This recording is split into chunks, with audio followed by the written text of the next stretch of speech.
This trading up series is proving far more difficult than I ever imagined. And that's because of the huge problem with the MX-5.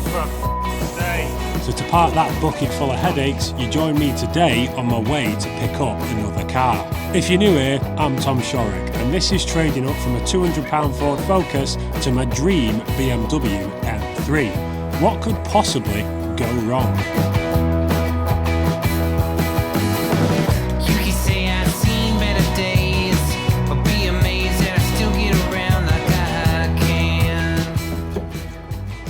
Done 56,000 miles. Name on there. What I can do. Call you crazy and you say so, it's rock and roll, man.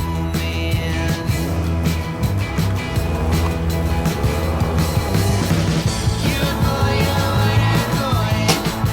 a boy, she's a mama girl, oh yeah.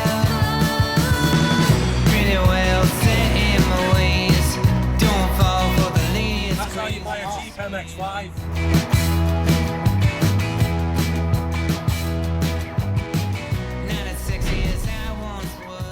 I was never in the market for another MX5, but this came up at a bargain of a price, so I couldn't give it a miss, which means now I've actually invested more money into this trading up series than what I've actually made on the Ford Focus. We made over £1,000 on that car, and with the MX5 and the problems that it's presented, I'll be very surprised if we get any money back on the blue one. So to diversify the portfolio, I've gone and bought another MX5.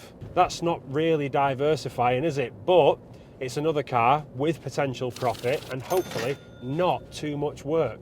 Let's get back to the barn, take a closer look at it, and you can see just what I've bought. But do us a favor though, make sure you hit that subscribe button, because without you lot watching, this dream just simply isn't possible.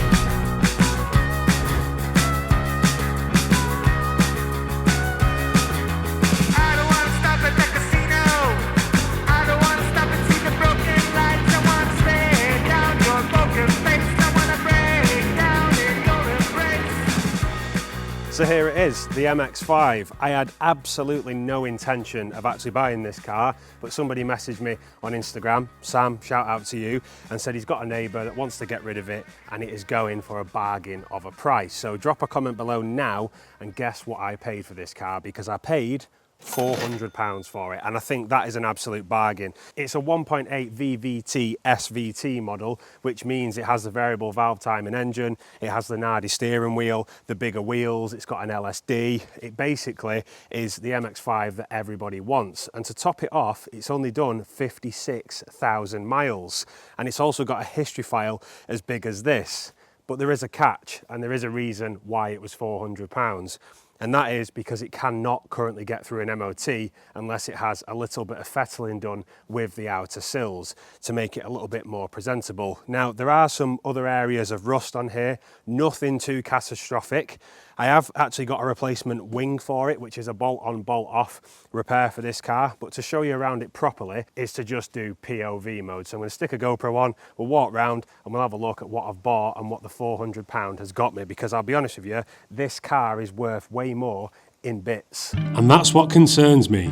I could quite easily break this car and sell it for quadruple the purchase price. It even has the original catalytic converter, and that in scrap is worth around 300 quid.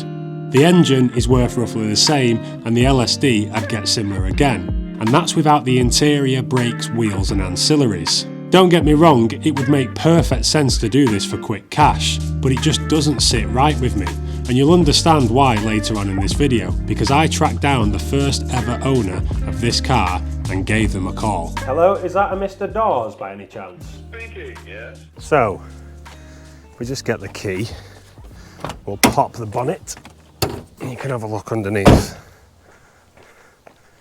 Because I'm actually surprised at how clean this is.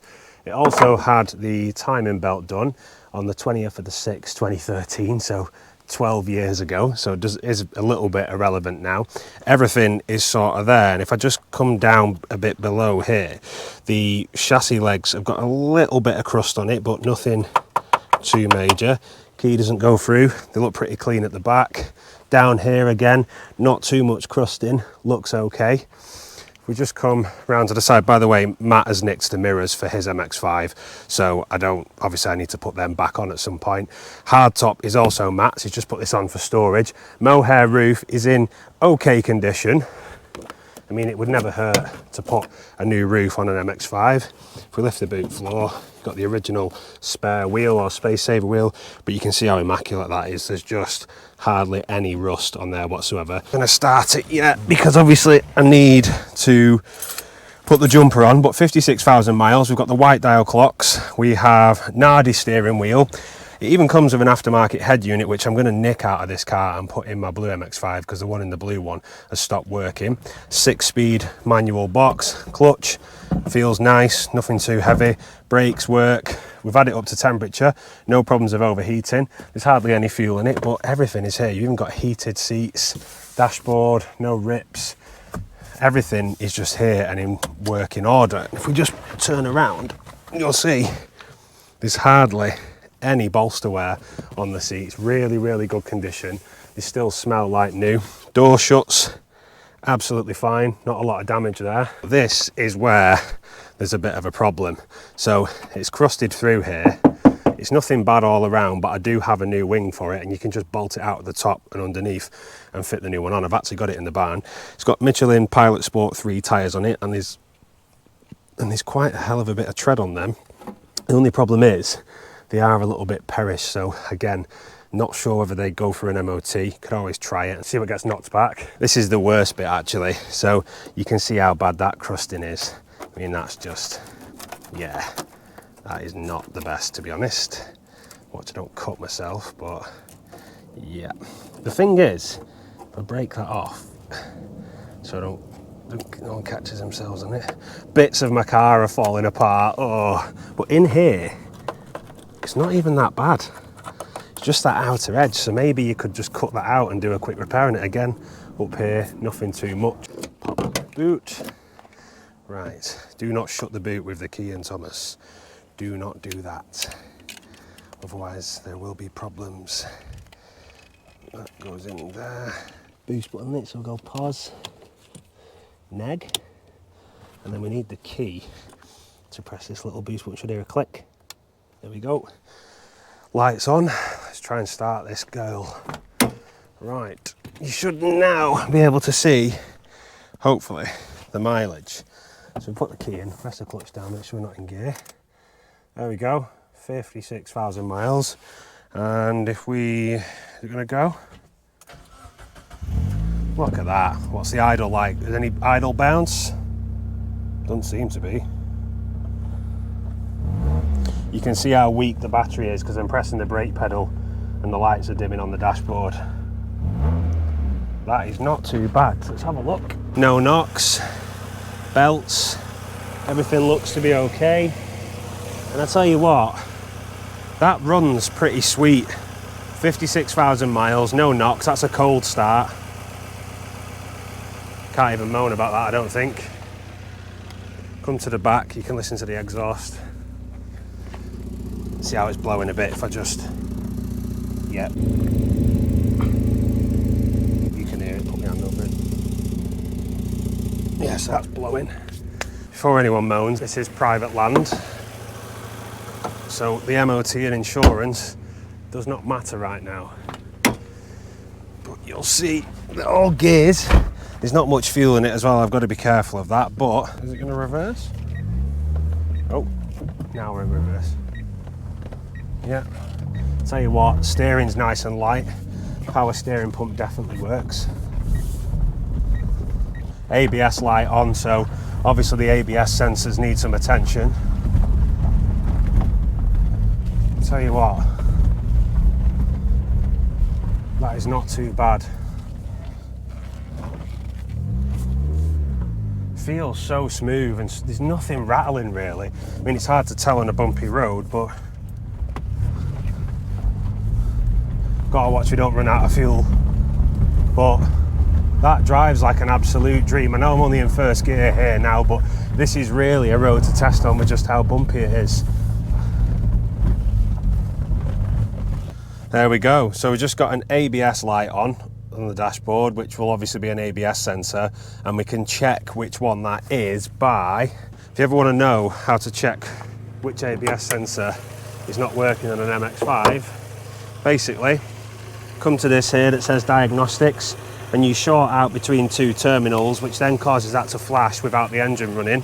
The light on the dashboard will flash, and then depending on how many flashes, you'll have to look in the manual. It'll tell you which ABS sensor is not working. But to be honest with you, I'm not going through the pain of doing those ABS sensors again, because we were an absolute ball ache on the blue one. So what have we got here? This is like Auto Cars Mazda. So, bloody hell, that magazine's quite a few years old. Or is it the front page? Yeah, it's the front page. This looks like the original. Wow, engine capacity, no, 2003, balance due. So we even have the original bill of sale, £16,144. There seems to be quite a bit of service history with this. We have exhaust emissions from 2011. What's this one? That's just a faded piece of paper, which is a Sunnyside garage in Malvern, Worcestershire. Date, do we have a date on that time? 2007, so we're going back a bit here. Quick fix sales invoice, so here we go. MOT, fully synthetic oil, air filter, spark plug, balance with service, fuel filter, brake fluid, labour charge and antifreeze, £309, and that was from December 2009, and that is quite a well-aged receipt. Oh, the more I read this, the more I don't want to get rid of it. Look at that, that was a myth. VAT there, 17.5%. If only that was still a thing, 17.5%. Auto Stores, Malvern, another 199 quid spent on it there in Kidderminster. And that side, Mazda front brake pads, front disc, 82 quid for front discs. If only we're that cheap now. Well, there's actually 200, 250, nearly 300 quid spent on it there. Then there's another 60 here. Cash sale invoice, what's this one? £473, £86. This is mental. What's this? Another 150 quid, full service. I really don't want to get rid of it. But you've got to get rid of it, Tom, especially if you want an E46 M3. As far as bargains go, I think that is an absolute bargain of the century. At 400 quid, it was too cheap to ignore, but it's also a little bit too scabby to fix. Now, the underneath, the chassis legs are absolutely solid, it's just the outer sills. And I know for a fact, once I cut into them outer sills, I'm going to find more, and it's just going to be an absolute can of worms. But from the off, this looks more than solid enough to probably get out on the track. Maybe use it as a cheap drift car until it gets to the point where you can't use it. But then at 56,000 miles, it's probably too good to ruin. So it leaves me thinking, what do I do with it? Do I sell it and try and make a quick profit? Do I keep it for a while and then when I get the time restore it? But let's face it, I'm that busy, I probably never get time to restore it. Or do I turn it into a track car? That is a decision that you guys are going to have to help me with. Drop us a comment letting me know what you would do. However, the story of this car continues. Now we're back in the office, we can go back through this properly and figure out how much money has been spent maintaining and servicing this car over the 22-ish years. But more importantly, I've just found an invoice from Autoglass that dates back to the 23rd of February 2004 at 10:21 AM. And the invoice was to a Mr. S Doors, and the invoice was 60 quid. Now, more importantly, there is a phone number on here. I appreciate this is 22 years in the future, and the person that owned this car may not still live in the country, they may not still live in that house, or God forbid, they may not be alive anymore. So what I'm going to do is actually ring that landline, and if it isn't disconnected, we'll have a conversation with the person and see what they knew about the car, just to let them know that it is still around. Fingers crossed. Put it on speaker. It's working. Even though it's done money. Hello, is that a Mr. Dawes by any chance? Speaking, yes. Hi, this may sound completely bizarre, but I just thought I'd give you a call. Did you used to have a Mazda MX-5 that was a 2003, going back to about 2004? Approximately, yes. Right, this is going to sound very, very bizarre, and I'm so glad that you've answered the phone. I currently have that car now, and I'm just going through the history file of it. And apologies for calling you out the blue, but I've noticed there's a lot of history and a lot of money that you spent on it over the years, and I just wanted to give you a courtesy call to let you know that... I think you've got... I passed it on to my son when I finished with it, and you've got the wrong Mr. Dawes, probably. Oh, have I? Yes. Yeah, so I've got a Mr. S. Dawes. S. Dawes, I was the original owner when it was new, yes. And then I passed it on to my son. Wow, wow. So what year did you pass it on to your son? When it was about 2 or 3 years old, I can't remember exactly. So did you have it from brand new? Yes. Wow. Well, I've even got the original bill of sale. And again, I reiterate that this is completely out the blue. And I understand it may come as a surprise, but it's not often that I get a car that has this amount of history with it. And it's just nice to see. So just so you're aware, the car still exists. It's not currently on the road. There's a bit of rust to it. And just out of interest, I am going to be putting it up for sale, but by any means, would you be interested in buying it back? Me? No, I'm not, no. What about your son? He's in America. Oh, is he? Right. It's so bizarre when you think 22 years on, the history file's still here and the car's still going. So yeah, I just wanted to let you know. Basically, I appreciate it's a very random phone call, and I know I keep saying that. But okay. yeah, it's very strange. It's a story to tell, and it lives on. So apologies for disturbing your evening, but I'm absolutely amazed that you're still around to hear that it's still here. So thank you very much for answering the phone. Okay, you're welcome. No worries. Enjoy your evening. Bye. See you later. Bye-bye. Bye. Bye. That is absolutely mental. 22 years ago, he had this car from brand new and then passed it down to his son, and we have a history file all the way up until 2019. I fully expected that landline to be disconnected or the person to probably not be here anymore. And I did say they might not live in the country, his son lives in America, but that is bizarre. So, how much did everybody spend on this car maintaining it over the years? It's going to take me a little bit of time to work this out, so roll the time lapse and I'll join you in a second when I have the total figure.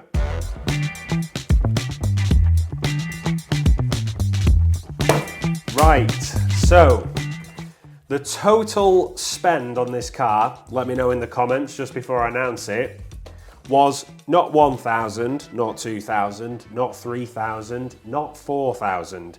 Right here, this history file adds up to £4,581.67, which is absolute madness because the car was £16,000. So it's roughly 25% of the original cost for maintenance and servicing and repairs over its 21-year lifestyle. So if we divide that by 21, that works out about £218 a year, which I think is bargain motoring. £218 a year to service that MX-5 and keep it on the road up to 56,000 miles is absolutely mental. But there's still one thing to do.